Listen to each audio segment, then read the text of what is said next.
Welcome everybody to Swish for Real.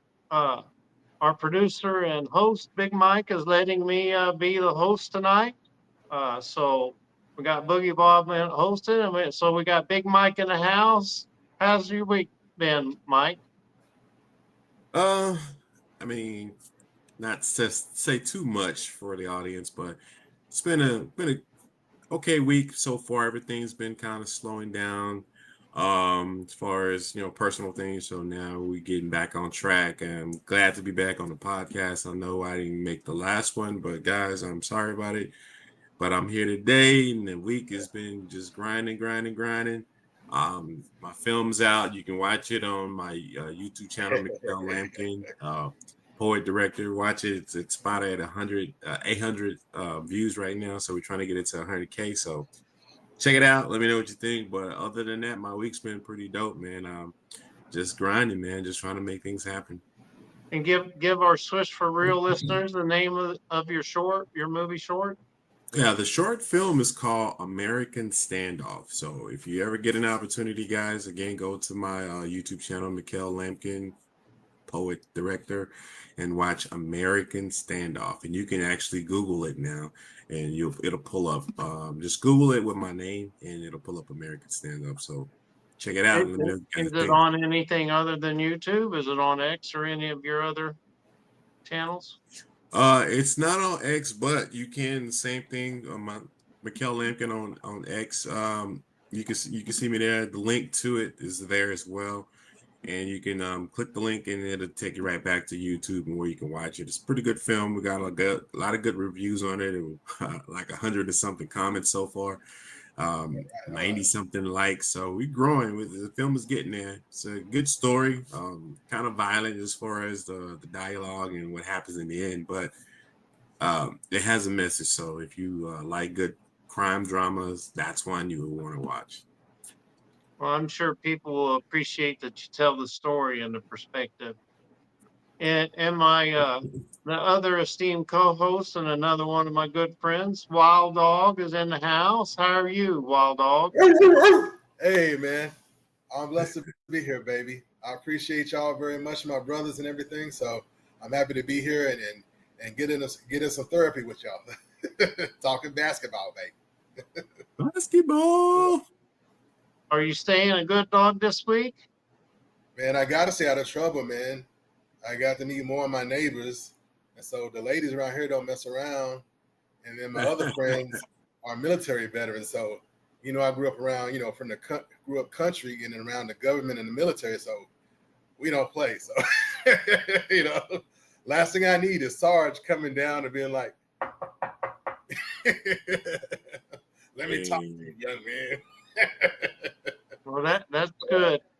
Uh, we're going to jump right into the first question, and I know there's some things you probably can't tell the audience, but I'm going to go to you first, Wild Dog. We're going to do a deep dive on Mark Cuban and what he's meant for the city and what he's meant to the Mavericks and what he's meant to the players. And I know you being a Mavs former Mavs maniac for 12 years, you came across a lot of stuff that the public usually don't know. So some things you can say and can't. But uh, what do you think? What are your opinion, Wild Dog? What's your opinion on what Mark Cuban has meant to the city and the team and the players? uh, Really, with this, I was trying to be like technical, like outside, like like from the outside looking in, to try to cover my bases. And then it's like, where do I even start? You know? And you're asking me the question now, and it's just pulling at the heart of me, because I know I've been retired, haven't necessarily been um, around that much, and then sometimes people will say it's kind of hard to believe, but let me just go to the heart of it. I was um, a regular fan, a regular season ticket holder, then not, but then with other groups, but I was always around. I was always at events. So when Mark came on the scene, having a tech background myself, I understood that culture, the nature of where Mark was coming from. So he wasn't foreign to me, even though he was foreign to basketball, to the league, someone like that. And so when he was talking, people were like, what does he mean? And I understood exactly what is going on. So the mentality, and even Mark, to a whole nother level. Let me give you a scenario. Like the three of us have if we're a regular business or corporation, we might have a meeting on Monday, grind over it, get back to our individual teams, and then come back and see where we're at the following Monday, right? And then see if we're going to proceed forward. But in the high tech industry, if you're a real go-getter performer and about your business, the culture is completely different. You'll meet in the morning, have a green light from your teams before lunch, right? And if it's a green light, then sometime after lunch that afternoon, you'll have a project established. And by the end of the day, you'll have a timeline and part of the project already being filled in. You see what I'm saying to you? So like how things operate in the tech industry is like, a normal week for normal business is like a day in the high tech industry. So that's how fast, that's how quickly you move. And then Mark Cuban coming to, NBA, not old head, but still an old man, And so Mark had to evolve. So he was able to adjust, not be so abrasive at times. And then when I had an issue with Mark, it was where I felt like he was stepping on people's toes. It wasn't the first time I met him, but when he came to me directly about something organizational, operational, and I was like, Mr. Cuban, what are you doing down here? Why on earth did you come down from your throne? This is how I was talking to him. So I was being honest, but not being rude or anything. Come down from your throne, past the CEO, past the director of operations, past my manager. I'm like, I know I'm more military style, but one of the people you stepped your toes on is a retired, Air Forceman, Air Force veteran, and it just is rubbing me the wrong way, sir. It's unnecessary. And so, but again, he still had that level of engagement, but it wasn't as far as the chain of command, how operations should run, and trusting people more, delegating more. So other times when I'd run into him, it would be more personable, and not necessarily business related. He might ask me about something that already came down through my team captains or our manager, but he wouldn't necessarily do it, directly, from point A to point B, bypassing everything. And so at some point, believe it or not, it's like Mark Cuban and I was like, not necessarily, owner and contractor, but more like associates. And then I wasn't quite sure we were friends until I got sick. And when I got sick, Mavs Nation and even Cowboys Nation to some degree came to help me because I had issues with my medical funding. And then I was trying to get out of the homeless shelter. And so it was money raised for, funding for my medical and to get me out of the homeless shelter. First things first, and then whatever's, going on left to get me out of the homeless shelter. So Mavs Nation and Cowboy Nation, Mavs Nation especially, MFFLs came through for me. But you know what Mark Cuban did? Mark Cuban matched.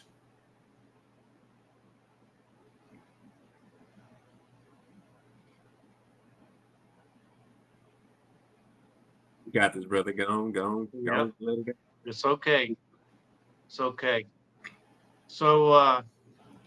for our listeners that don't know, Mark Cuban started a company called Radio Net. He was a A big Indiana broadcast. It was called basketball fan. broadcast. Yeah. And RadioNet was it was really the first version of a streaming platform, and it was voice only on the internet. And he wanted to do it so he could listen to Indiana basketball no matter where he was at through the internet. And then eventually got licenses from the different colleges in the different areas that allowed him to promote it. And then renamed the company and went private. As some people will know, he sold the company to Yahoo for several billion and bought the Mavericks for a couple hundred million. But he was just a regular fan like me and Wild Dog and everybody else that set up in the rafters. So Wild Dog, speaking from a fan, not just a former Mavs Maniac, what for you? What did Mark Cuban do for the fans that previous owners hadn't? For the first thing, for a billionaire, let alone an owner, Mark Cuban was down to earth. You could engage with Mark Cuban and have a normal personable relationship. You could talk business, you could talk basketball, preferably, or you could just talk about family and how much you love the Mavericks and please safeguard it. And Mark would always be like, I assure you, I'm a fan just like you. I'm an MFFL just like you, and everything within me. These are the conversations he would have with, regular fans face to face, and to the point where Mark was like, hey guys, I don't need security. Like, have concerns about the other people, the dancers or, the players. It's like, I don't need security, and we were around, he would just tolerate us, who's going to argue with 300 or 400 pound, athletic dudes, And so just to be able to engage, and then those stories would carry, those stories would echo like lightning, like light speed, through Mavs Nation, about Mark and how it was personal and what he said and everything. And then somebody else was like, well, I got to meet him, and man, I didn't believe it, but yeah, it's true. So it was not just, oh, we got a competent owner. It's like, no, we have someone that really cares about the team, which means, eventually it'll then that will take care of the money. And then he cares about the team, and which means that'll take care of us as fans, so, but being able to, like I said, like easily, like I don't know how much time his buddy even sat in the throne. He was too busy engaging with people, and engaging with fans, and even, offering his email. Like a regular fan, you could email Mark Cuban, and if you had something substantial or, effective to say, he would respond. And his level. And I'm glad you mentioned that, because I long before Boogie Bob, I had emailed him, and most NBA people don't know this, but the shot clock was just faced the court. It wasn't a triangle or it wasn't a cube. And a fan actually emailed Mark Cuban and said, hey, you can't see the shot clock as a fan from the side or behind the backboard. And he immediately came up with a solution that then now you see in every arena is like the shot clock is facing every direction. And he used to get like, this is back when email wasn't popular. He was getting 1,500 to 2,000 emails a day, and he took the time to answer every one of them, even one of mine. So we're moving on to Mr. Big Mike. It's time for you to be on the show finally. What are your thoughts about what Mark Cuban's brought to the team, the city, the players? Mark Cuban, man. One thing I can say is you're right, Boogie Bob. He does kind of interact with the fans and the public in general as much as he can, because I know he's a public figure and lots of people know him worldwide. So it's no short surprise for us here in Dallas that he's so personable. And me personally, I appreciate it because he gave us a shout out on X, and I was ecstatic because he, saying Swish for real. And he's giving us the thumbs up, like, hey, a lot of people You can seen give that us though. another thumbs up, Mark, if you're listening. Facts, man. And one thing I know, like back in 2000, when he bought the Mavs as a majority owner, he bought it from Ross Perot Jr. for $285 million, and he got that team to be currently valued at $4.7 billion, man. So he did his job, and he made the franchise what it is now. He brought a lot of things, like you mentioned, as far as the backboard, more fan entertainment with the halftime shows. He just brought a lot to NBA in general, where a lot of the owners now, they are following suit of what Mark Cuban has put in place to make the Mavs such a iconic team, in my opinion, because I've been watching them since the 80s, since I was a little bitty boy. So now that he's no longer a majority owner, I'm still a fan just because of what he did.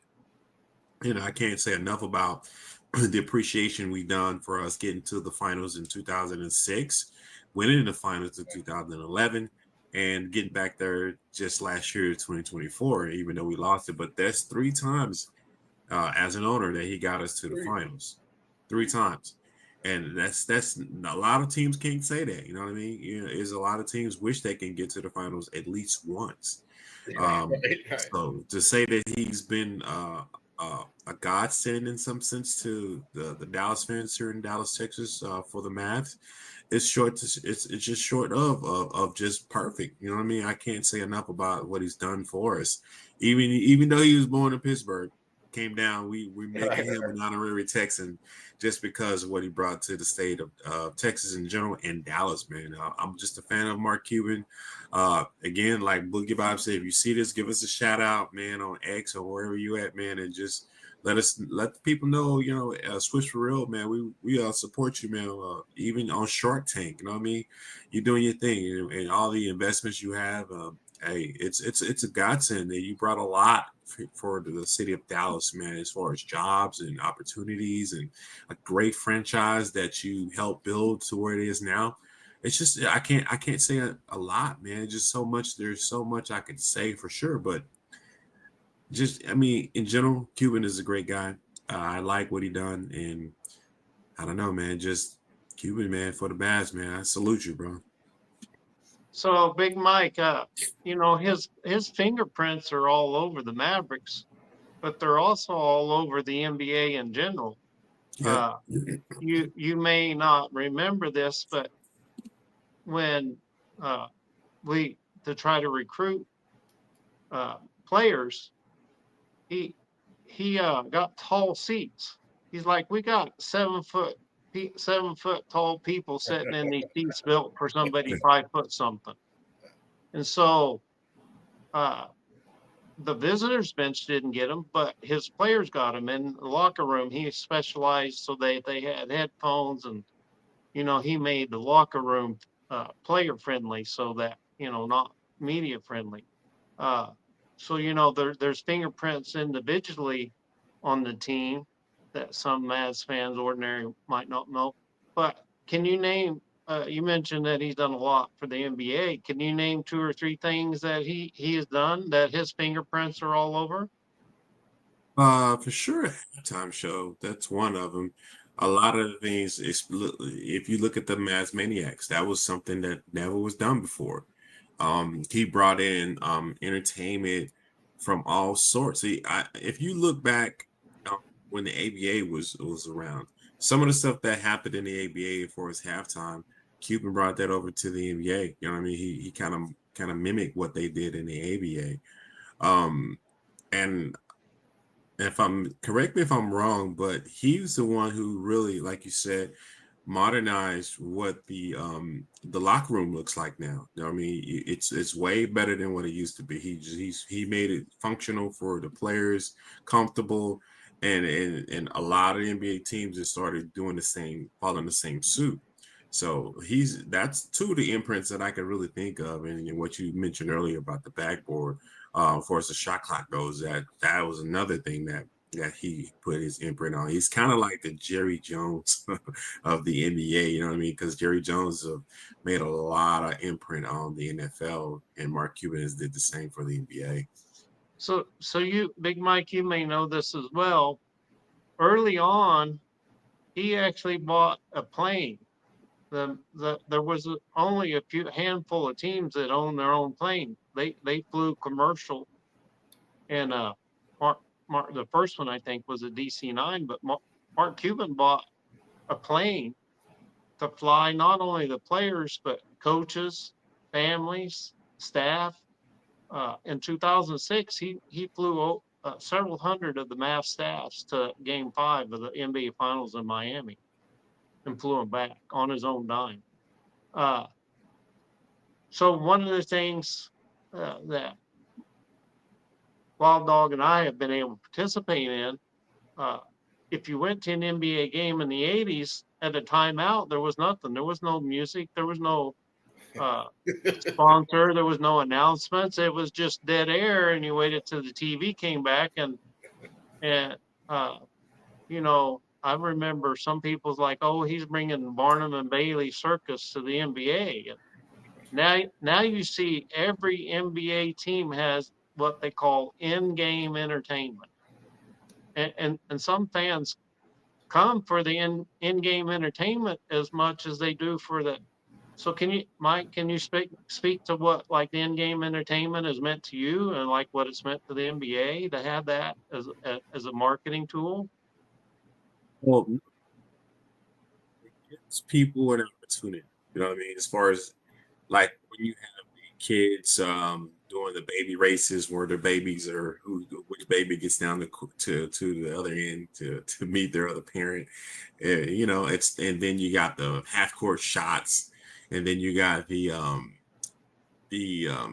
Chinese acrobats as far as when they do the unicycle and she's flipping the freaking bowls on top of whatever. It's just a lot of stuff that he's given a lot of opportunities for people who never had a chance to really get on the court. Even like there's been some times where there's kids play basketball at halftime. You know what I mean? Like they're at youth kids. They have to be in middle school to elementary that they're running a game in halftime. All those things are opportunities, man, that he's presented for the community, and then to even say that he gives away tickets, even if it's the higher level, he still gives communities an opportunity to bring a lot of people to the game for free. I mean, I don't know if a lot of other teams do that, but Cuban is not it. You can go to the community section at the ticket booth, and then they'll give you an opportunity to get a ticket. You know what I mean? And it's free. You know what I mean? And then seats for soldiers. I don't know if other teams have done that before prior to what the Mavs done. So that's another thing I've seen him do. He's been doing a lot of things that's been trend setting and forward thinking when it comes to entertaining the public and engaging with the community as well. So those are some of the things that I've noticed for sure. And I got to say, I'll say it publicly. I've said it on I have to thank Mark Cuban personally because they had a dance camp. And had there not been a dance cam, then no one would know me as Boogie Bob. So, thanks to Wild Dog, he knew what my name was. But let me switch to another part where his fingerprints on, and I'm gonna go to you, Wild Dog, first. Try to be a good dog on this one.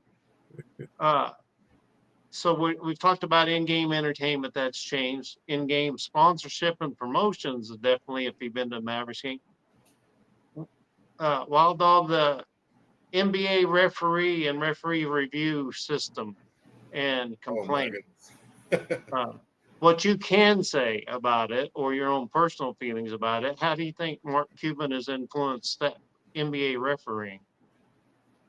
uh, by um, by really um, honestly putting his ownership at risk. He went so far, and many would say too far. So putting his status with the league and with the owners council, so to speak, at risk by going all in, right? Not just on behalf of his team, but anything they could see, to where there was basically a small team at basically one quickly put together where they would quickly capture video clips of bad situations, botch calls, or situations where there's like you're like there'll be a rule, but it's how you apply the rule or enforce the rule, and then where there could be gray areas. So look, within 30 minutes after the end of the game, right? Imagine having digital and hard copy discs, to give to the NBA observers, to the refs themselves. At any NBA game, there's an NBA observer, which I was very close to one. Think about that. Within 30 minutes, it's in their hands. So before the referees leave, they can see the complaints. They can see the issues, whether it's in our favor or not. They're getting directly from Mark Cuban feedback about their performance. So literally like that, and then honing in and not just fluff on the counsel, like Rick Carlisle had been like an anchor for some time, who would review the referees and their performances and give them feedback, and then on how certain rules, we don't need to change the rule, we just need to change how we enforce or apply the rule in the game.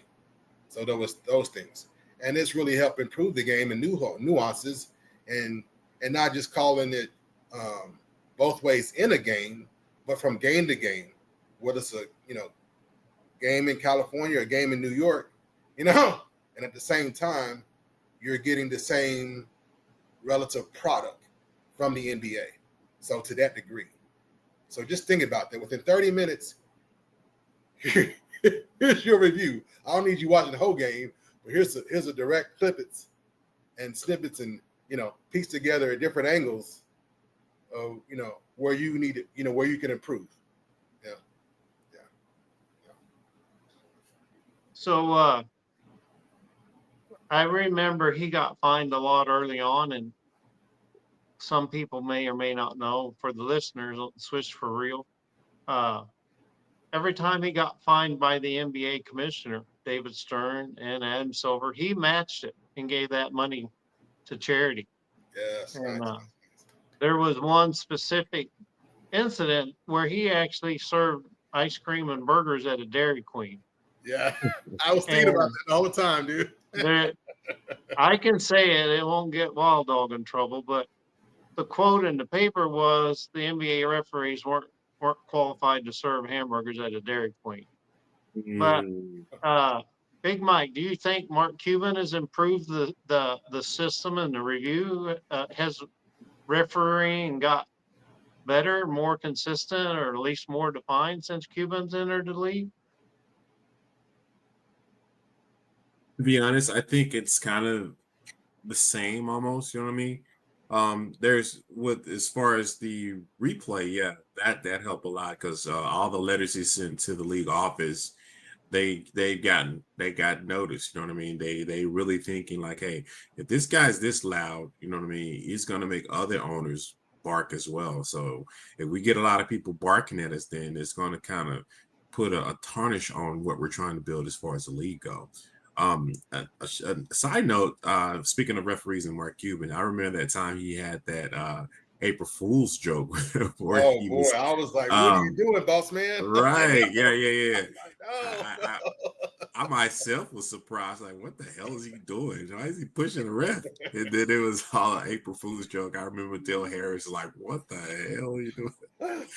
But as far as that goes in regards to what he's help is in adjusting as far as the rules go in regards to the referees, I don't see any rule change. I do notice that they're doing a lot of more reviews. I mean, that's a good thing because you can get the call right. So, but at the end of the day, I do believe he had a lot to do with getting those reviews in game established for sure. Yeah, the 2-minute call, and in the 80s that there was no review system, and there was so that's been added, and the 2-minute review, last 2 minutes of the game, the review, and the NBA now publishes where they say they've made a bad call. So I mean, the old joke in the late 70s, early 80s was NBA stood for nothing but all-stars get the call. So, Yeah. but there's Pat Donaghy, I think is how you say his last name. Thank you. He was actually, because of the review system that Mark Cuban was a part of creating and helping, they threw him out of the referee and for gambling, which brings us to our next topic. Is gambling a problem for the NBA players, Big Mike? Considering that, I mean, this is the most notable news of the day. Gilbert Arenas was actually arrested a few days ago in conjunction with being part of a illegal gambling ring that he supposedly was hosting. And prior to that, there was another gentleman that got arrested. He's serving, well, he's not serving time yet, but I believe it's so prevalent in the NBA that not a lot of people knows about it. The first time I've heard about gambling, and this goes back to the 1990s and the early 2000s, Michael Jordan. Michael Jordan was known for being a very big gambler. He gambled on anything. He hated to lose, and I get it. He didn't want to lose anything. I mean, he gambled on golf, gambled on poker, everything, even gambled on the plane. There's been stories, and I'm not quite sure. I know the exact players who did this, but there was a story where a player they played poker at one of the players' house, and one of the guys lost, and he was like, "Hey man, I need my money," and he never gave him his money, so he caught him in practice, and lo and behold, the guys had a fight. And we probably have to get Kiki to tell us some stories in regards to what he's seen in regards to gambling. But yeah, it is a big problem, and it's going to continue if there's no education on because gambling is an addiction. If you gamble, that's why I never really gambled a lot.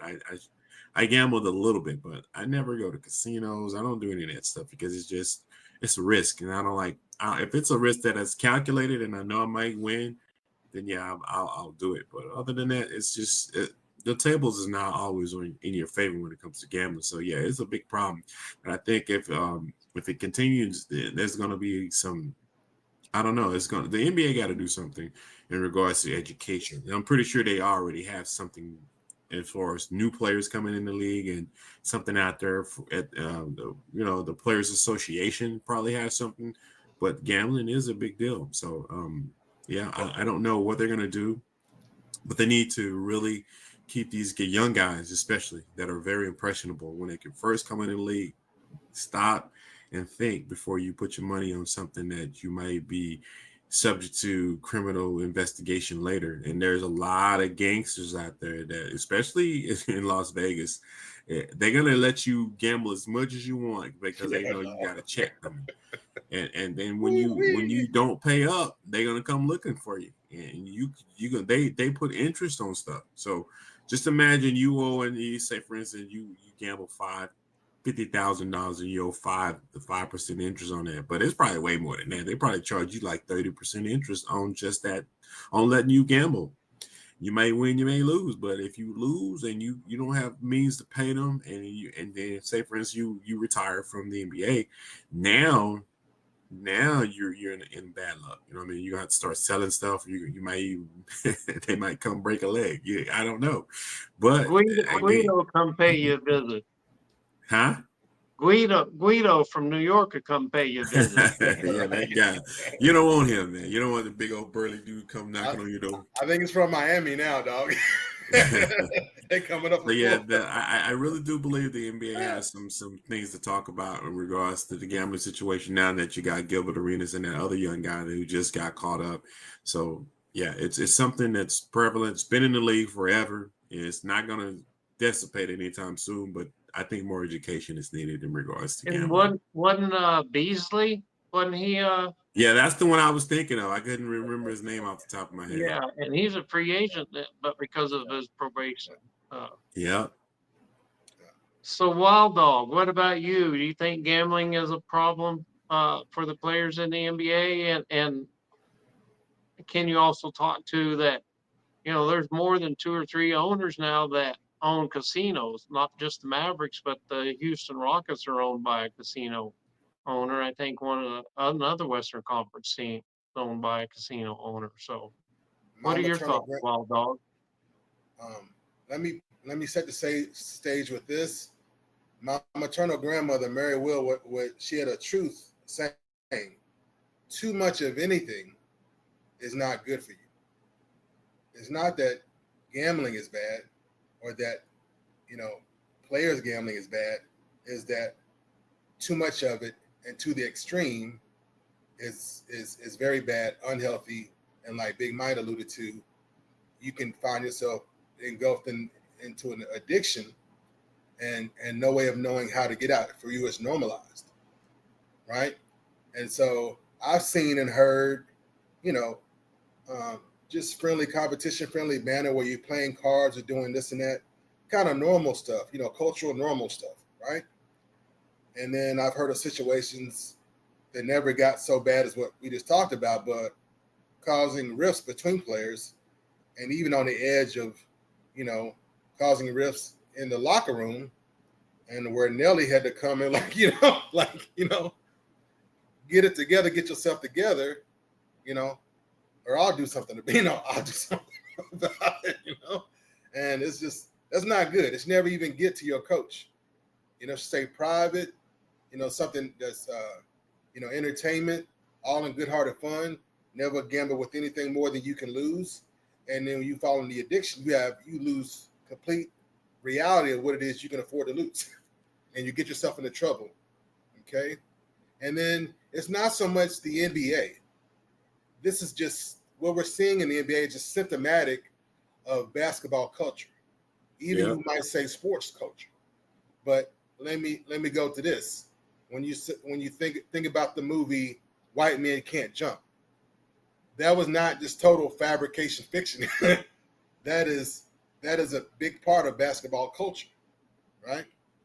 And I know, like, when I was a little kid, I wasn't a gambler. I'm still not a gambler or anything like that. But we used to bet what we had. We used to bet candy. Well, put something on it. Who's this team? And you this and that. Why should I waste my time with you when I go play them? You bet a pack of Now and Laters or something like that.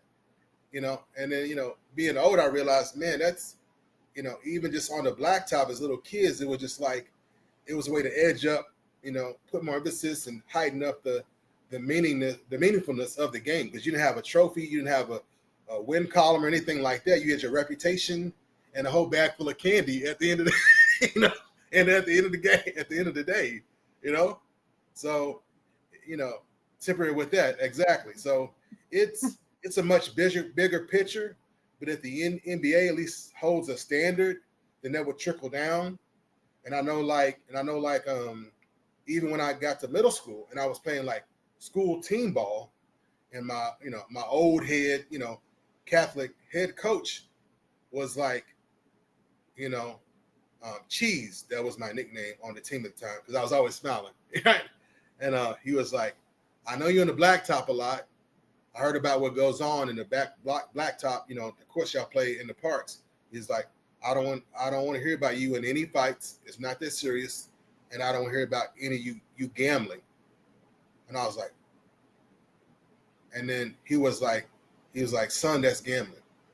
Whether it's candy or this and that, I'm just like, yeah, and I was like, yeah, coach, yeah, I got it.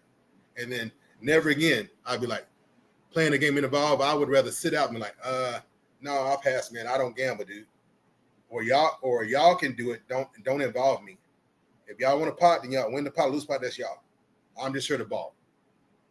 And I had a reputation where it's like, hey, no, he's not in there. He don't do that. So don't get him into this if we want him on our team. So I basically created a reputation for myself that carried with me on up through my whole life. Even with significant others who like to gamble, go to casinos. I'm not gambling. Where's the shows? Where's the buffet? Where's the food? me $60, in the slot machine, maybe $100 now. That's the max limit for me gambling. Have a little fun, at the game, pick something fun, entertaining, with the bells and whistles, and that's it. When I'm done, I'm done. Hey, I know you mentioned the blacktop. Reminds me of a couple sands. When I got to college, I had grown 4 inches, so I was actually tall enough to play. But we had a saying: "Put your money where your mouth is," and that meant back up what you say. And of course, as I grew older, I think it was my dad or maybe in a movie, but it said your mouth is right and checks your body can't cash. Yeah. It was the ASS, your mouth. Yeah. So, yeah, the one thing I put down on this is I think it's a problem for all sports. It's not just exclusive, like Wild Dog said. It's not exclusive to just the NBA. It's all sports. And, it used to be in Nevada. I think I saw somewhere where legalized gambling is like 17 states now. If you remember, DraftKings and FanDuel were in a lawsuit with the state of Texas because they considered that legalized gambling. I don't know how high it went up, but the courts had to decide about online gambling. So speaking of gambles, uh, this next topic is a player I think he's 39 years old now, 40, played all 20 years in the NBA and had an illustrious uh, career known as a point god, CP3, Chris Paul. We're number Yes. 3. He just recently re-signed with the Clippers. So, Wild Dog, is that good or bad? And is that going to help enhance his career? Boogie, I mean, maybe I'm just, I need to see more what's going on because, and I didn't expect to feel this way. It's almost like my bottom dropped a bit because I'm like, he still looks young. He's one of those people that got good genes. He still looks so young. You know what I'm saying? Maybe face and assassin. I'm like, is he done? I mean, Chris Paul to the Clippers. I'm like, he's retiring. Never mind any retirement, announcements, all that. I understand how some of this goes. And I'm like, is this his farewell tour? I'm like, I mean, that's immediately I got in my feelings like that's where I went. I'm like, is he done? And I'm thinking, I think he, had a little bit more in him. And he could contribute a bit more, and teams could really use his veteran presence. Some guys you like, hey man, you done. Thank you for everything. Let's give you your flowers, and hope you got a plan for retirement, or we'll help you with a plan for retirement. But certain individuals like, CP3, Vince Carter, even Derrick Rose, like some guys you like, hey, just hold on as long as you can because you have an impact on the culture and on the next generation in the league, And so, man, I'm just like, I felt a trade coming. It wasn't a trade, but to the Clippers, I was like, oh, is this it? If it's his farewell tour, I get it, and I'm neutral. If it's so he was only one of the few players that played all 82 games last year. Yeah. No load management, and he has played with Harden, the leader on. People want to say Kawhi is the leader for the Clippers, but we know it's Harden's team. And so him and Harden went to the Western Conference Finals together. So will they be able to rekindle their magic, or will he come off the bench, or will he be a starter? What do you think CP3's role with the Clippers is going to be? And that's just where I'm just up in the air and nervous because, like you said, the only X factor is Kawhi, but then Harden's been there, and so someone he's played with and then with the way Chris Paul is, he's shown he can make very smooth transitions, even in situations where we're thinking, no, it may not work very well. So I think CP3 is going to be good. But then, at 40 years old, I really honestly, with the way I view things, I'm just going to hold true. I'm not going to, hold bias with anything. I'd really much rather see a 6-man row at 40 years old. Okay. And turn it over to you, Big Mike. What do you think it's going to do for CP3's legacy to go back to the Clippers? Will it be Lob City again? No Lob City for sure, because they don't have the athletes there. Derrick Jones Jr. is probably the only leaper that they have that's going to be above the rim when it comes to Lob City. That tenure is gone. That's now Dallas is the new Lob City, as they showed the last couple of years. In regards to CP3's legacy, if he's going to finish his career, I think he should finish it in New Orleans. That's where he began. I think that would be the best way to kind of go out. But I truly hate really good players like CP3 having to go through this change in regards to different teams. You know what I mean? He played for so many teams now, and it doesn't. To me, it doesn't fit well. It's kind of like LeBron. Like LeBron legacy would have been dope if he had won all his championships in Cleveland. But with CP3 moving to so many teams, to me, it kind of tarnishes his legacy in regards to him being some type of an icon when it comes to just being that guy for that team. I mean, kind of like Dirk was that guy for the Mavs. Michael Jordan was that guy for the Bulls. So CP3 can't be known as that guy for that team. So if he would have stayed with New Orleans, I mean, with free agency being what it is now, people are just chasing that money. And now chasing money and chasing that championship, trying to put together these super teams, that's really put a damper on a lot of things when in regards to one player staying to with the team for a long extended period of time. But in regards to his legacy, yeah, I think it's kind of tarnished, but you can't take away from his abilities as far as what he did for the league. Being that guard was nice. I hated him every time we faced against him, especially when we was in the playoffs. The Dirk years, they did Dirk dirty. Even when he was in New Orleans, and then when he went to the Clippers, it was just tough. That was a tough team because Chris is a very smart point guard, and you don't get a lot of these days. Great shooter. He thinks the game. He baits you into fouls. He's one of those guys that plays the game at a level that a lot of people need to learn how to play at. I got to give him his kudos, man, because he's brought a lot to the game in regards to that position, and like Wild Dog said, I agree. He should be like a 6-man coming off the bench. You know what I mean? Just to reserve himself, because at the end of the day, it all depends on who ends the game, not who starts the game. Starting the game is cool, but who ends the game is what's gonna determine if that game is going to be won or lost. So if they put you in at the end of the game, that says a lot about you as a player. So yeah, I think if they keep him, they're going to keep him regardless if they sign him. But if he does play, I'm again being a bench starter, bench starter. It's probably what he is best suited for. You know what I mean? Because it's this time in his career, I think he just needs to really enjoy the game more so and try to win a chip if he can with the Clippers, but I don't think that's possible. But his legacy, again, being with so many other teams, it doesn't say good for me, in my opinion. But if he would have stayed with the New Orleans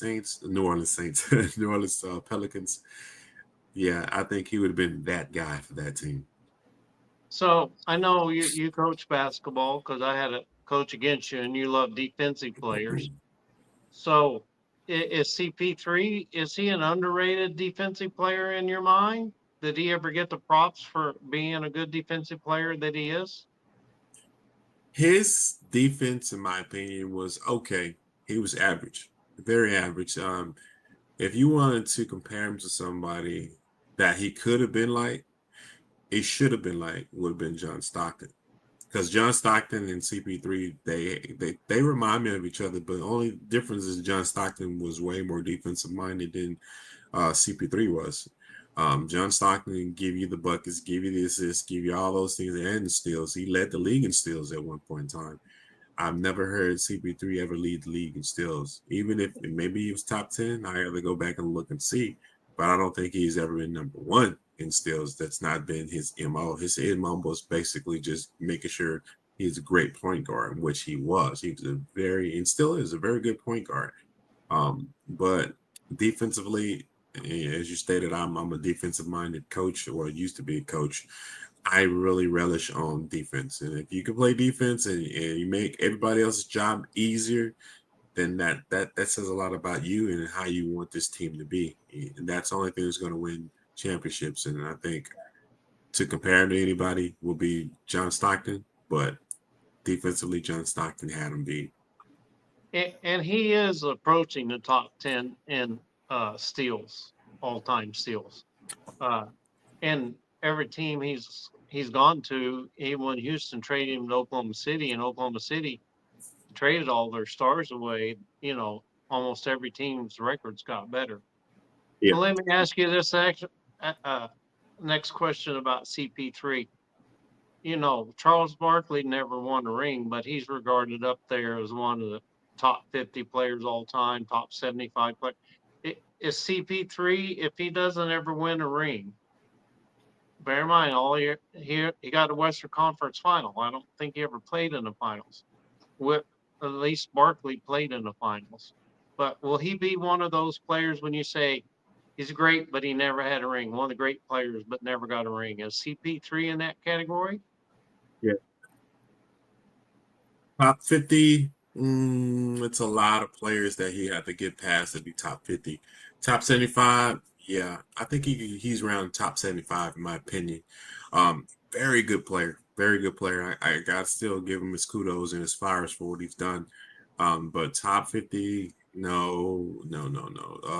Not to diminish what he's done. He's a great player. Don't get me wrong, but I think he's top 75 for sure. He's top 75. And if you put him in the point guard category, then yeah, he's top 50. If there's just nothing but point guards in this category, so that'll probably push him up to top 25 because he's that good of a point guard. So he's top 25 all time, in my opinion.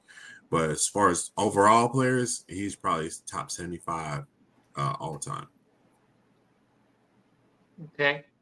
Well, I know you love Wild Dogs about Shoehead, and I know you're a music head, and if I remember right, you like rap music, and I know you're a film producer and all that. So Ice Cube, started up a league a few years ago called the Big Three basketball league that plays in the summer with former NBA players. So what's your opinion and thoughts about Ice Cube Big Three league?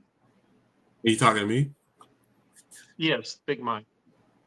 Man, the way he's been advertising that league, it's got a lot of traction. He has 8 squads, and Dallas has one, and it's named Dallas Power. I have not yet went to a game yet, and I promise you I'm going to go to one of those games because it seems like it's entertaining. It's 3-on-3, and I relish in 3-on-3 basketball. I used to play it a lot when I at my job when we had a 3-on-3 league. I loved it. You know what I mean? It's real fun, and you get more out of yourself, and you play harder. And yeah, you said it right. Yeah, there's a lot of NBA players that are playing for these leagues. There's some great basketball players for sure, and the way it's growing is phenomenal, man. I'm proud of what he's doing. There's some great players in there, man. To me, if I was Ice Cube, I would definitely try to get more teams because right now he only has 8. He has one in Boston, Chicago, Dallas, Detroit. The trilogy is out of, I believe, Miami, Houston, and LA, and no, Miami has the 305. Where is this one from? The DMV trilogy. They are out of New Jersey, I think, but I'm not quite sure. But he has some great teams. And I think a lot of the players on those teams are really trying to make a name for themselves. Will Barton Jr. is playing for him, and man, he has Steve, what's his name? Deshaun Stevenson. Is it Deshaun Stevenson playing for him? They got some good And players, man. James Huh? Johnson or James Jones that played for Phoenix that was a shooter, and he got an NBA tryout after winning MVP of the Big Three Man, they got some couple years players, ago. man. They got some So, players. so Ice Cube being a rapper, a lot of NBA players are like big time friends with Drake. You see him in the NBA Finals sitting on the court side. Uh, is this just a blend of the rapper society and basketball coming together to help the former NBA players out? That's Big a Mike?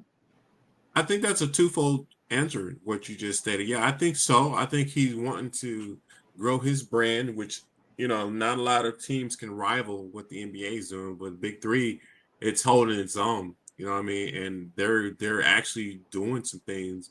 They're giving these guys opportunity. A lot of the key players, Michael Beasley and Montrezl Harrell's playing. I mean, they are really good.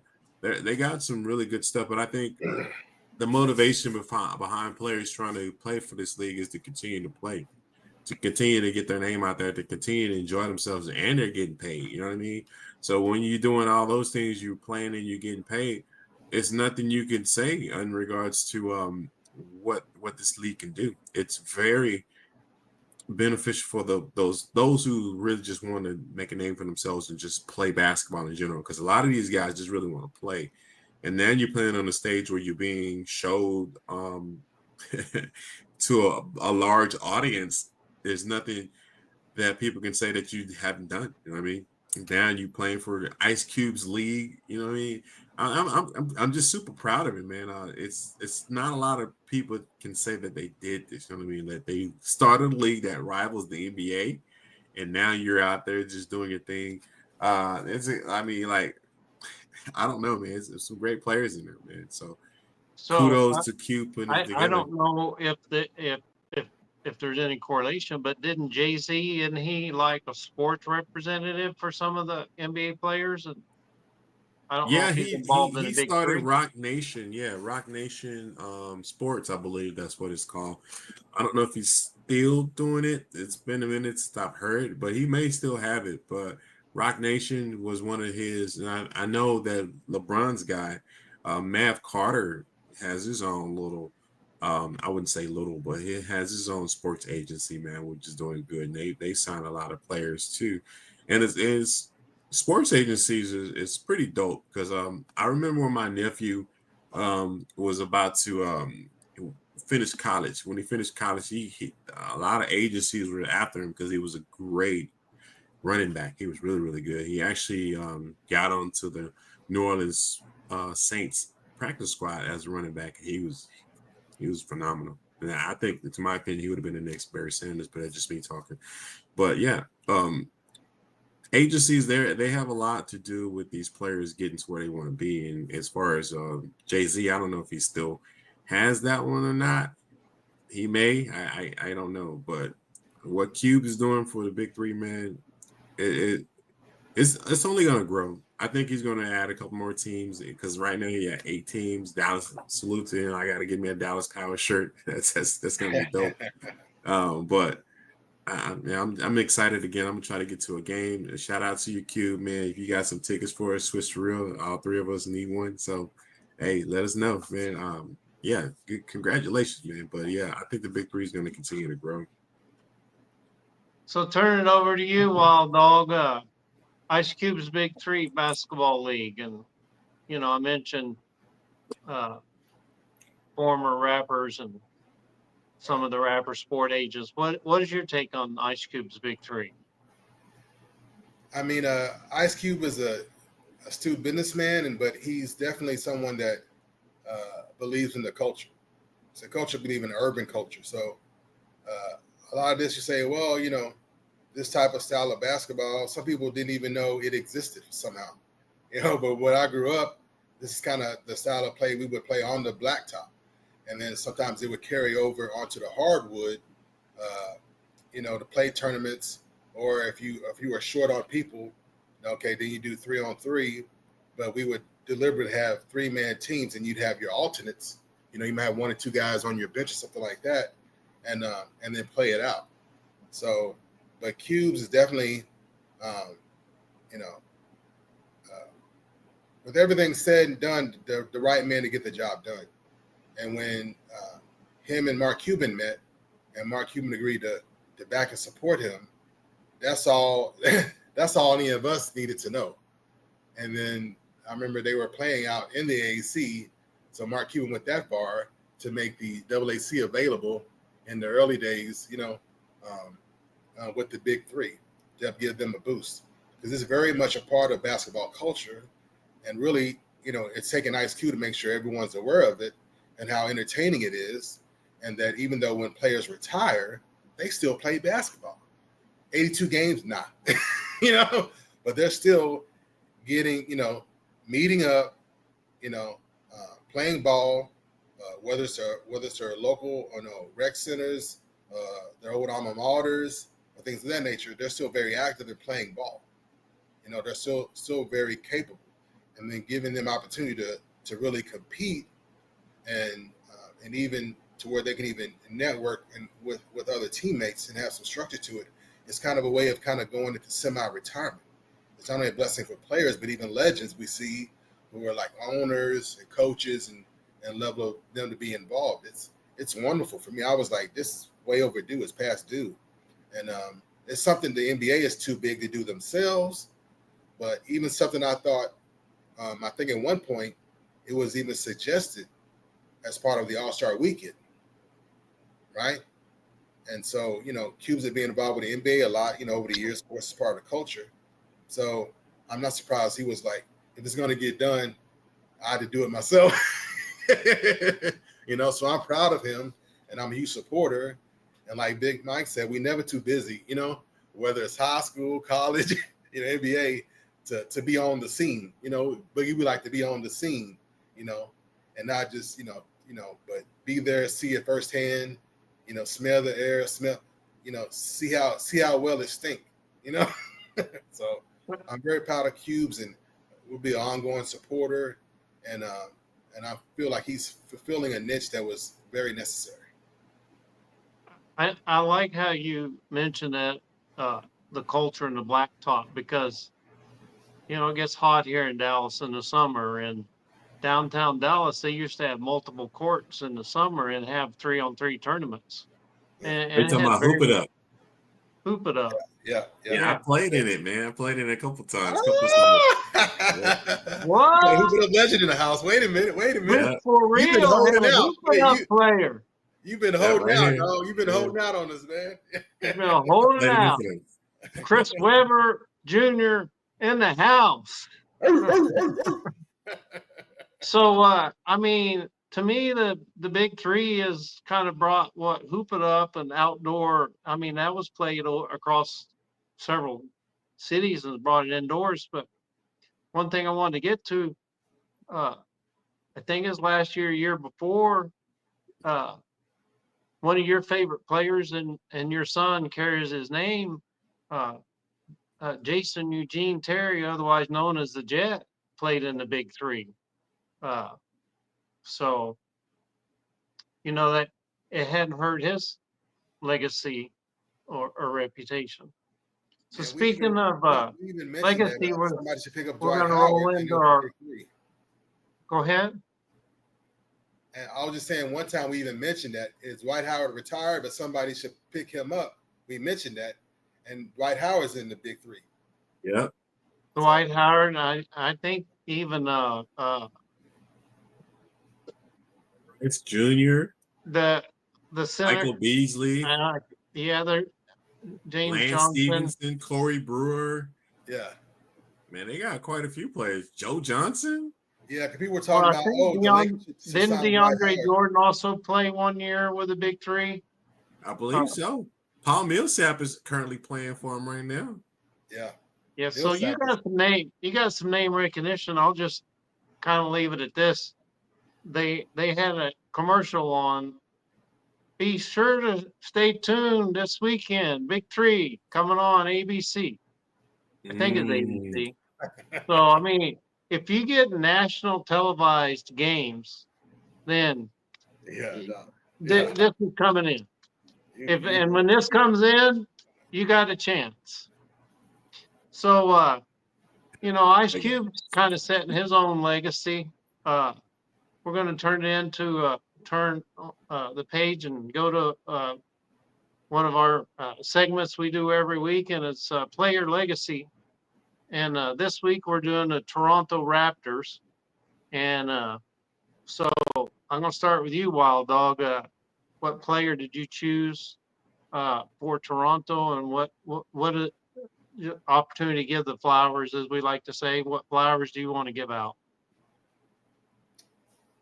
Yes, it's someone that I thought was like, man, unfortunately, he's probably going to end up on that list of all-time great players that never won a championship, and that's our guy Kyle Lowry. So, Lowry. Yeah.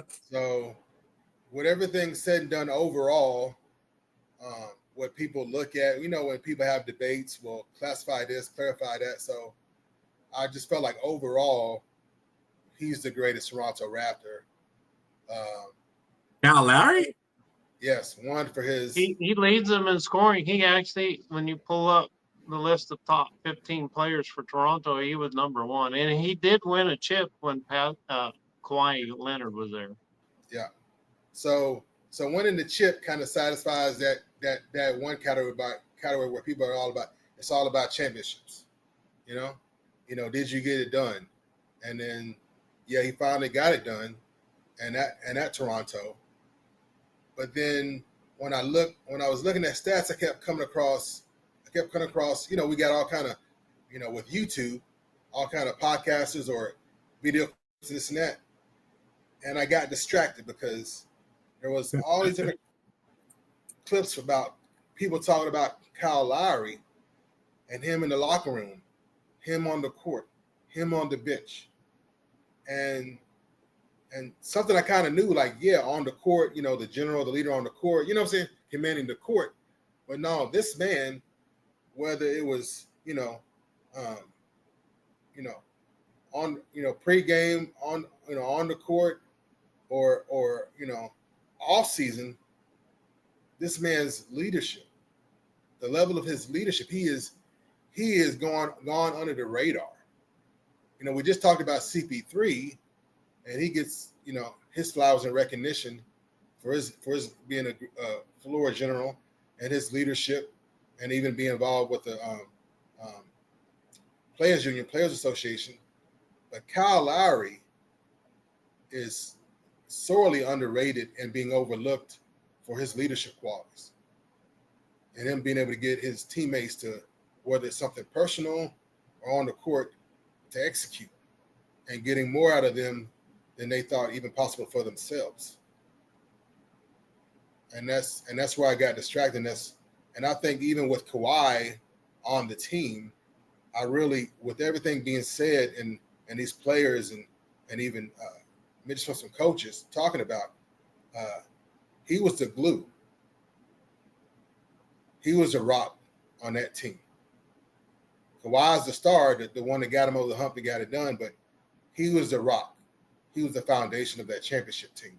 So I think, I moved him from the middle of my list to the top of the list to make sure someone so underrated and overlooked for his leadership qualities. And that's where I wanted to come in on, and that's where I wanted to stay and not distract from it. So I had him up there too. He just signed with the Boston Celtics. So, Boston Celtics, you got a reputation to live up to, and he's basically taking the spot of Drew Holiday that they traded away.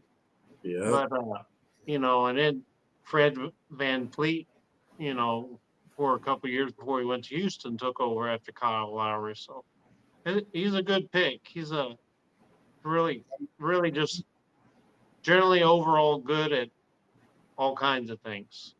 I mean, I would label him Mr. Consistent. If you want to label somebody for careers like Mr. Consistent, you can count on Kyle Lowry. So, unlike most weeks when I spew out stats left and right, I'm gonna give both of y'all three names and just give me your first three thoughts that uh but first I'm gonna go to Big Mike and I'll come back to both of y'all and give you your three.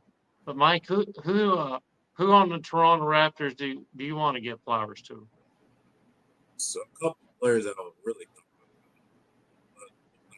but the most was Damien Stoudemire. Yeah, Damien Stoudemire was his last name. I think that was him. Let me double check. Damien Stoudemire. Yeah, Damon Stoudemire. So sorry about that guy. Everybody Um, called him Damien Stoudemire, but yeah, he yeah, was like the first name that came to my head when I thought of Toronto was Damon Stoudemire.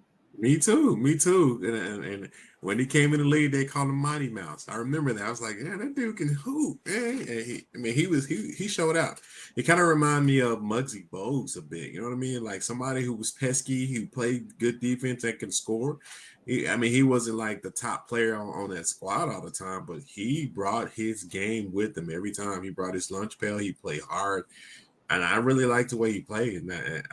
I mean, you got your Vince Carter's, you got your Tracy McGrady's, but Damon Stoudemire, man, he to me speaks for Toronto Raptors for whatever reason. And when I like you said, Bob, when you think of Toronto, the first person to come to mind was Damon Stoudemire. Even though you got those superstars that played on them, but they didn't, they cemented their legacies on other places, especially Vince Carter. He was well known to be a Toronto Raptor, but he became even more popular when he went to New Jersey.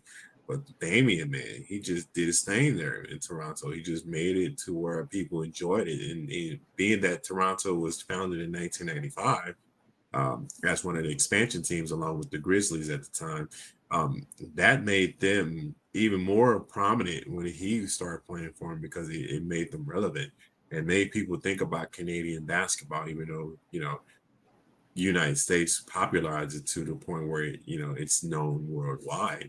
But Damien Stoudemire brought it to where you can really enjoy it in Canada, and that's the flowers I would love to give. If I had to give flowers out, it would go to Damien Stoudemire because he brought a lot to that squad and that franchise. He's an icon to it. So Mighty Mouse, salute to you, brother. But yeah, that's one of my favorites right there as far as Toronto goes. That's a really good pick. I had him too, and I looked at how many years he played there and elsewhere. But like you said, they were an expansion team, and even if you're a superstar, a really good player, when you're on an expansion team, it's hard to make a name for yourself. So Yeah. I've got some other names. I'm going to mention them, and we'll go back and forth. We'll go Wild Dog and then Big Mike and then back. Just say the first word that comes to mind when I say this player. Chris Bosh. Wild Dog. Self-promotion. Big Mike. Chris Bosh. What's the first thing that comes to mind? Miami. Okay.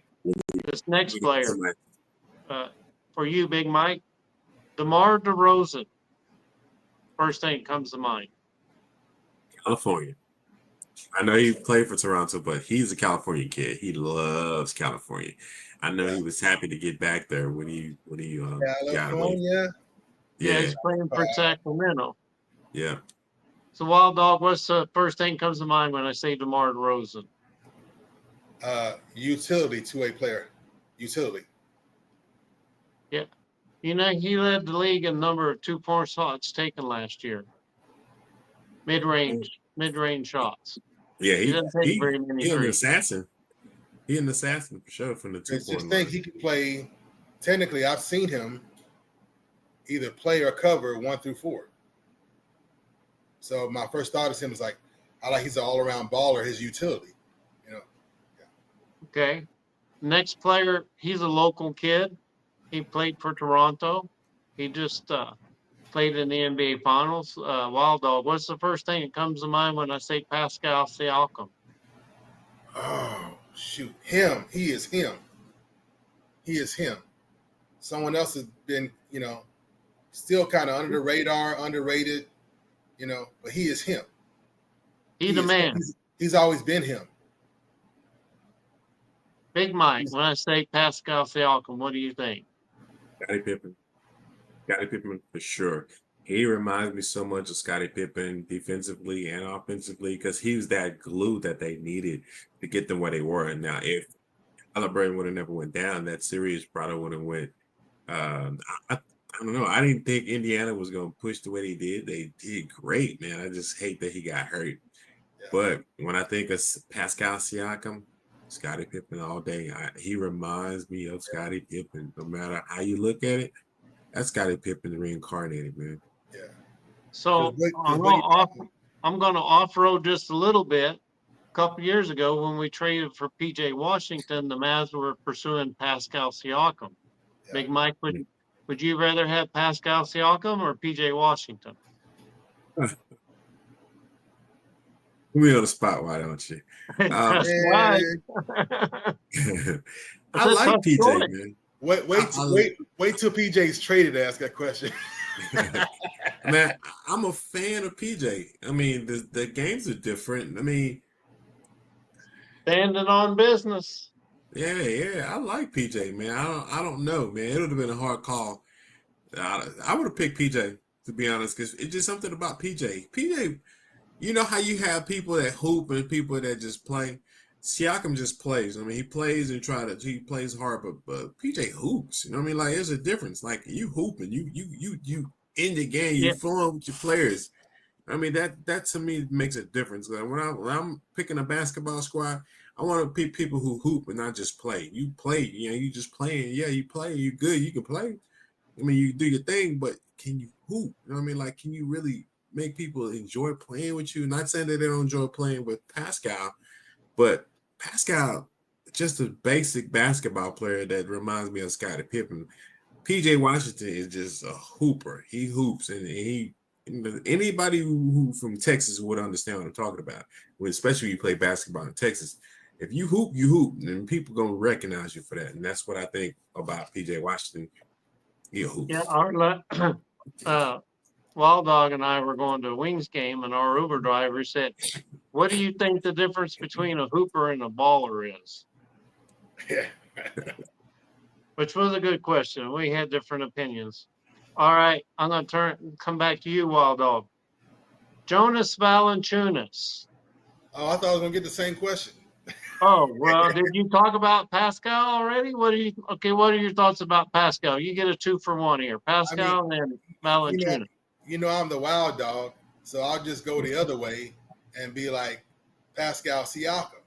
And I love having homegrown talent. I love having PJ Washington here, and I feel like we should give him the benefit of the doubt regardless, because like Mike said, he's a baller. But when it comes to Pascal, he's a hooper. He's a hooper. He hoops. He's a hooper. My bad. But when it comes, especially like the way, I guess looking at the Mavericks now and how they're structured, and then what I know is known about Pascal Siakam, it's not so much, you can't necessarily look at his stat line, because Pascal Siakam is the very epitome of a player that does exactly what he's asked to do. What Pascal Siakam has been asked to do, game to game, season to season, he has delivered. And so, you put him with Jason Kidd, and Jason Kidd would have someone, two-way player he can ask anything of, and Siakam will deliver. And that's the only kind of point of concern with PJ. Is like, the word is kind of like almost. He's like almost there. Kid's asking this. Is he asking too much too soon? We know Kid likes to do that. Let's give PJ the benefit of the doubt. If you have Pascal Siakam, Kid asks him to do something, Siakam's going to get it done. Siakam's going to get it done. So it's just nuance there. And so I'll play devil's advocate and be like, that's why Pascal Siakam should have been the one we traded for. And he did play at Louisville High School before he went to one of the prep academies. So he's homegrown as well. Homegrown too, But, I just had to say I love that. I love homegrown. I love if we draft somebody, let's develop him and keep him with us. Never mind. So the 2-for-1. So Jonas Valanciunas, he just got traded, I think, to Denver. Was it?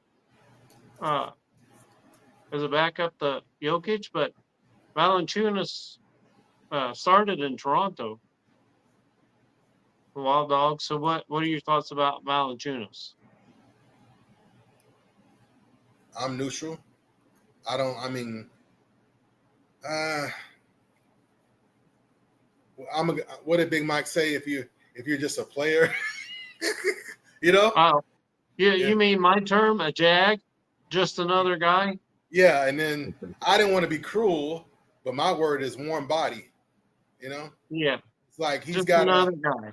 and they got a brand new coach, and they're trying to make a turn. He's got to stop watching TV. He's got to be active when he's on the court. He's got to be continually active. He's going to someone who's with a team with someone who's a candidate for the MVP, and they're always a candidate to be a threat for the finals championship. So he's got to level up. I don't mind it. The Nuggets are making a move, but this is someone who's gonna have to. They don't have time for development. He's gonna have to level up, and maybe difference makes a change. Change makes a difference, and that's what I'm hoping for there. But don't be another one body. Just don't be another player. Don't be a jag. Yeah, this is your opportunity. So Big Mike, when I say Jonas Valanciunas, what do you think?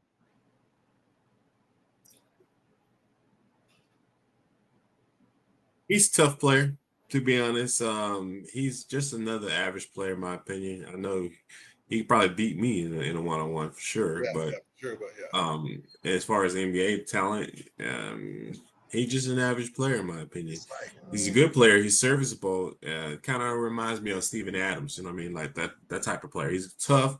He'll get you a bucket here and there, but at the end of the day, he's not gonna make your team advance as far as championship level. You know what I mean? Because he's just an average player, and I hate to say that because he worked hard to get where he is. You know what I mean? He's a very again serviceable player, but he's just average right now, and that's saying a lot to be in the NBA and still being. I'm not. If I ever made the NBA play, I wouldn't want to be just an average player. I want to be tops in something. I would set goals. Not saying that he don't do that, but I would set goals to where I want to be the steals leader, either top three in steals or something. Because you know what I mean, as we said earlier, I'm a defensive minded person, so I'm gonna be top 3 in steals somehow. I'm gonna make it that my goal. Is he top in anything? You can't really say that. If you're not top in some stuff, that means you're really just an average player. So I got one more name for both of y'all. I'll start with you, Big Mike. And this guy, the Mavericks signed actually as a free agent, and he wasn't bad, but he came from Europe. Jose Calderon. Jose Calderon did play for Toronto Raptors. Jose Calderon, when you think of him,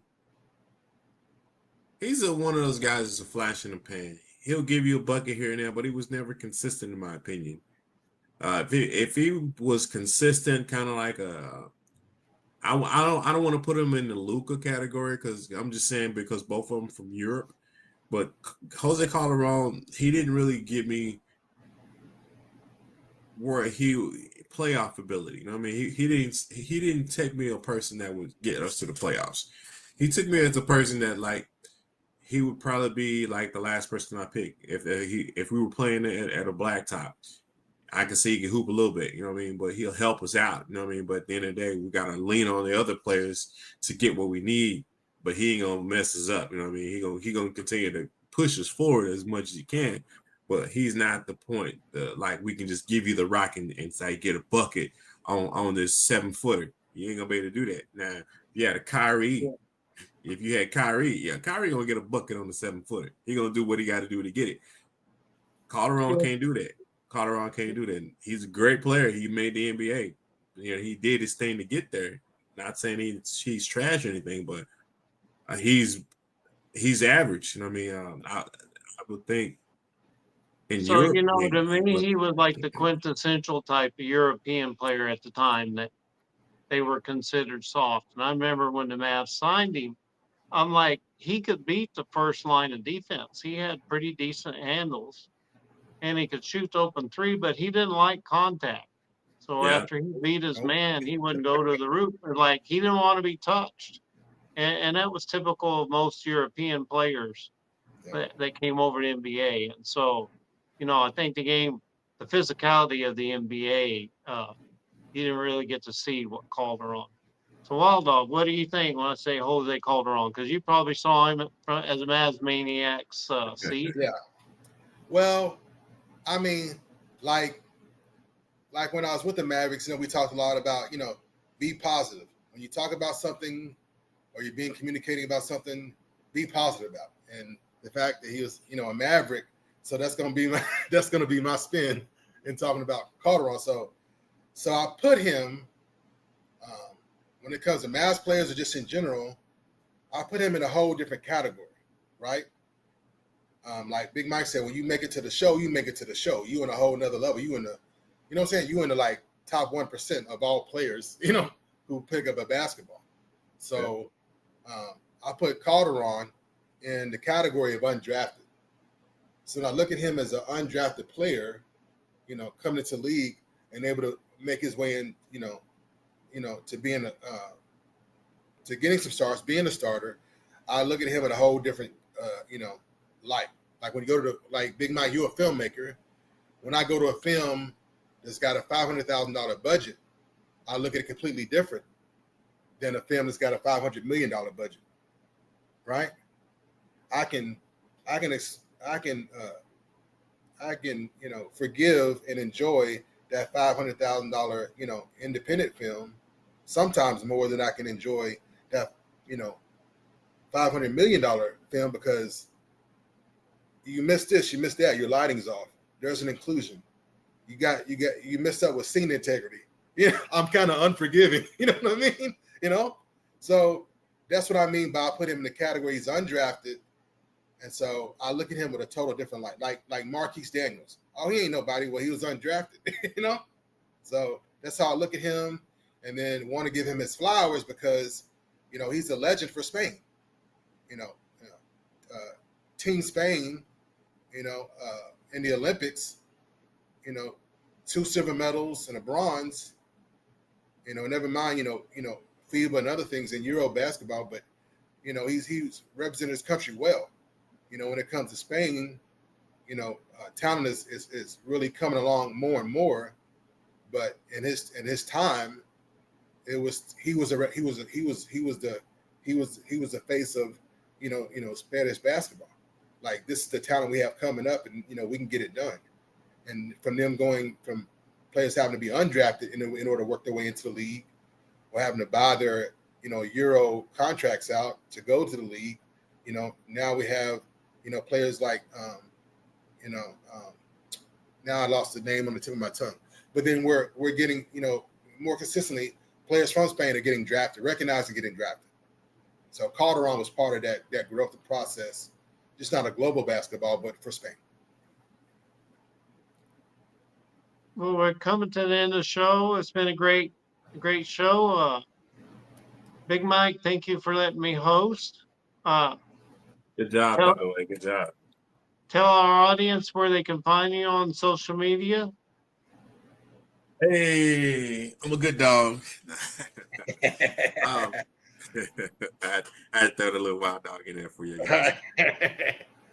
Well, you can find me on X, Mikkel Lampkin, MICKELLAMPKIN, director/poet, /direct. I can't remember exactly what it is, and that you can find me on X using that.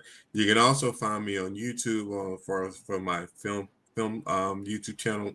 The same thing, Mikkel Lampkin -- director, poet director.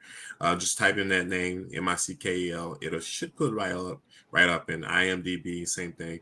You can type in my first and last name. You'll find me there. And always right there, right above, right there. Doop, Swish for real. I'm always here, baby. And Wild Dog, tell our listeners and podcast watchers, and thank y'all for listening. tell the folks where they can reach you. Oh man, I don't do too much. I don't have the bandwidth for all that, so I'm always on YouTube, educating myself, learning things, and looking at my wellness and following sports. So you'll find me doing sports commentary. You'll find me in live chats, and then and always on Swish for Real. You got an opinion, you got feedback, and you'll find me in the comments section all throughout YouTube. So you can check me out at Wild Dog Media. That's Wild DOWG Media, and of course in these sports streets in Dallas, whether it's a high school game, college, or professionals, you'll find me from Rangers, WNBA, NBA. Boogie Bob and I, we get around, baby. We get around, and we support our youth, and we're out there on location. So again, Wild Dog Media, Wild DOWG Media, and you could see where to reach out to me. You'll see I'm on Swish for Real. Sometimes I'm on Teal Speed Sports Club, but just everywhere, just kind of speaking the truth, seeking the truth, and doing sports commentary with live chats, comments, when I have the bandwidth, and just having a conversation. So let's have a conversation. We're talking sports, baby. Yeah. We give a shout out to Mike Shedd, man, for the Mavs, man. He's hopefully we'll get him on soon. Mike Shedd, thank you, man, for Coach Mike allowing us to get an opportunity to speak with you soon, man. Safe travels. I know you're traveling. You would have been on today, but hey, we still gonna look forward to getting you on here, man. Shout out, man. It's been too long, brother. Shout out. Peace. And the original one and only Boogie Bob on the show. And then I always like to say, Swish for real. It's for real. So signing off, be sure to comments on the Swish for Real logo. Pretty soon we'll be giving out a shirt that has Swish for Real logo on there. Just like, subscribe, comment. Appreciate it all. Swish for Real out.